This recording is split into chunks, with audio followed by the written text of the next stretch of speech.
One of the interesting things about the comic book industry is you start seeing some trends happen here and there, but the comic book industry entertainment venue is so niche. Sometimes you can miss things, but when it comes to movies, it's hard to miss anything because the budgets are so big. The audience is literally worldwide. And what we're seeing is, I believe, a transition as far as what audiences are looking for, not just in comic books, obviously in movies. The two big examples we're going to talk about today and what comic books can learn from them are Maverick, Top Gun, which has exceeded $1 billion. It's the first Tom Cruise movie over $1 billion. And Lightyear from Pixar, which was once bulletproof. They couldn't have a flop. It doesn't look like it's even going to make any profit whatsoever, which I find shocking. Here with me to talk about that is comic book editor, writer, and one of the writers on season 4 of Young Justice, Aaron Sparrow. How you doing, Aaron? I'm doing fantastic, Wes. How are you? I'm doing amazing. I think one of the things that we're seeing with this Top Gun Maverick movie absolutely blowing up is audiences are being more picky because they had the pandemic, and just going to the movies every weekend just wasn't a part of your life. And when they're coming back, I think they're being more selective and they're looking for things. If you're going to do something that's previously established, they want a good, honest interpretation. They don't want a bunch of extra crap stuffed in that's very subversive or more propaganda-like stuff. And you're seeing audiences absolutely blow up. The word of mouth on Top Gun Maverick was amazing, and people seem to be genuinely excited about watching it. It's interesting because I haven't seen either movie. I just don't have a lot of time for films, and the habit of going to the movies was kind of broken during the pandemic. So I'm particular about what I go and spend the time and the money to see now. But the thing I've been hearing about Top Gun is that it's really patriotic. It's really action oriented. There's not a lot of messaging in there aside from the fact that you come out like kind of feeling, proud to be an American. And I think that that's something that's been lacking, especially in Hollywood. We've been told that, America's just the worst country ever. All our people are horrible. It was never a great country. And I don't think that your average American likes to hear that. I think that they want to feel like, the ideals of the country at least are good and are noble. And so when you get a movie that kind of celebrates that in a time where that has not been the norm, people are going to respond to it. So I think that's part of the reason that Maverick has been so successful. Yeah, and within comic books recently, we can't say truth, justice, in the American way about Superman. We had to remove that. It's got to be a better tomorrow. Within Captain America, he essentially said that the American dream was a lie. We were always living a lie, and it was never a good place. And people are just really turned off. And you can see on more this micro level rather than this macro level, obviously, with Top Gun Maverick, where it just turned people off and they walked away. But I think because the revenue streams are so small with comic books, they can kind of ignore it and maybe act like it's not happening. But within Hollywood, you have to pay attention because you could lose hundreds of millions of dollars on one of these movies that's a big tentpole, kind of failing at the box office, whereas Marvel and DC are able to kind of ruin these characters, drive people away with no real repercussions as far as the bottom line. Hopefully that changes, soon for DC Comics. It seems like it will with Zaslav in charge. Seems like he is looking at the bottom line is more important than anything else. The critical drinker says it a lot. He says that, things get your profitability has been set aside in favor of the message. And the message is all these, this political messaging and things like that. And I think people are tired of it. People are tired of being preached to. Even if you agree with those standpoints, you don't want to pay to watch just a political screed. You want to be entertained. That's the whole reason that you go to the movies. It's the whole reason that you buy comics. So the fact that Maverick leans into that, whereas Lightyear, like I said, I haven't seen it, so I don't know what the flaws of Lightyear are, aside from the fact that I don't think anybody wanted this film. I don't think anybody asked for a solo Lightyear adventure. I know that when friends of mine saw the trailer and they were asking me, they're like, I don't understand. What is this about? Like, why is Buzz not a toy? Like, that was a big disconnect, and they didn't really get that across. And I guess at the beginning of the movie, there's a message that says, like, this is the movie that Andy saw that made him want to play with a Buzz Lightyear toy. And I'm hearing people saying, like, if Andy saw that movie, he would have fallen asleep. Like, there's nothing compelling about it. People saying his parents wouldn't let him see that movie because it wouldn't be appropriate for him at that age. Yeah, so there's all these things going into it. But I think ultimately the big reason that people didn't go see it is they didn't understand it. And outside of the Toy Story universe, like, nobody wants to see a movie that's all about Woody or that's just all about Buzz and that doesn't involve the friendship of those two and an adventure. That's what people are invested in with Toy Story. Well, I remember they did that Lightyear, cartoon series, which is essentially supposed to be the Lightyear cartoon. That was just, whatever it was the Lightyear universe was. I tried watching it, And I wasn't very impressed. I was like, I don't even know that I'm interested in this. And then I was really turned off. What really turned me off to Lightyear, and the reason I knew I wasn't going to go see it, it was before all the information came out. It was like, why isn't Tim Allen on this? He is the voice of Buzz Lightyear. Why would you need to bring anyone else in here? And then it turns out that Chris Evans is just being a complete dillhole, just treating people and customers very badly, trying to disparage them because they take a few issues with what they're trying to promote in the movie. Yeah, when you do a kids movie, people are going to have opinions on what's in the film and what's appropriate to be in the film. Especially right now in a time where everybody is really concerned about what messages are being presented to children and what kind of things are being placed into entertainment for children. People coming out and having those concerns, and then you have your main actor come out and call them idiots and dinosaurs. That's not a good look, and that's not going to put butts in the seats. That's going to turn people away because they're going to see it, and they're, even if they're kind of like on the fence, they're going to be like, oh, okay, well, he's talking about this messaging that's in this movie, and I don't necessarily want to go see that or take my kids to go see that. That's going to turn people off. You've got to engage in customer service. That's just the way it is. And I think it's funny that he called people dinosaurs, and then in its second week, Jurassic Park, a movie about dinosaurs, or I'm sure Jurassic World Dominion, just completely stomped Lightyear flat. There's a weird irony in that to me. It's a beautiful irony, and I think it's weird on the part of Chris Evans, and obviously we see some other actors like, besides Captain America, what the hell has Chris Evans done? I remember Snowpiercer being pretty good, but I don't think that made a lot of movie.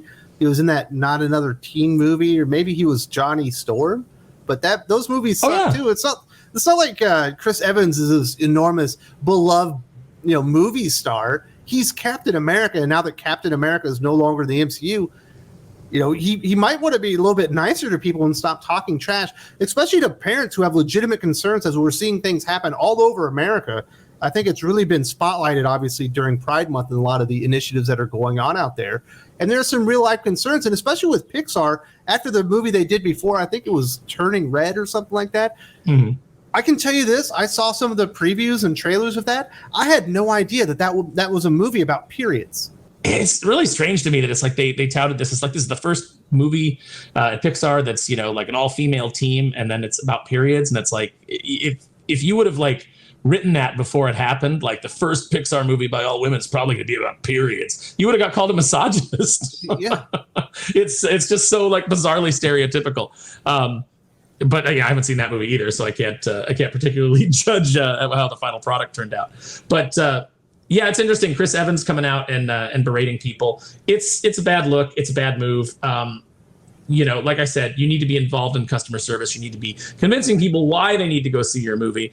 And I feel like studios need to rein in some of these actors. I just think social media has ruined everybody. It's ruined comics. It's ruined movies. It's just people thinking that they have a platform to go out and just spout all of their ill-informed or hostile opinions to people, and just kind of expose how they look down on their audience, how they look down on their customers. It's a really bad idea, and the idea that comic creators think of themselves as celebrities that have this platform, like a Chris Evans, where they can get up and they can berate everybody. Comics is such a low level of celebrity. I wouldn't even call it celebrity. I would just say it's, slight notoriety. So it doesn't make you better than anybody else. It doesn't mean that you're more informed or more enlightened than anybody else. And you see people out there acting like that. It's like, I come on your channel. I've been on Clownfish TV. I write comic books. I have this little tiny sliver of people knowing who I am. And it means nothing. It doesn't make me better than anybody. It's just, I just do some interesting things.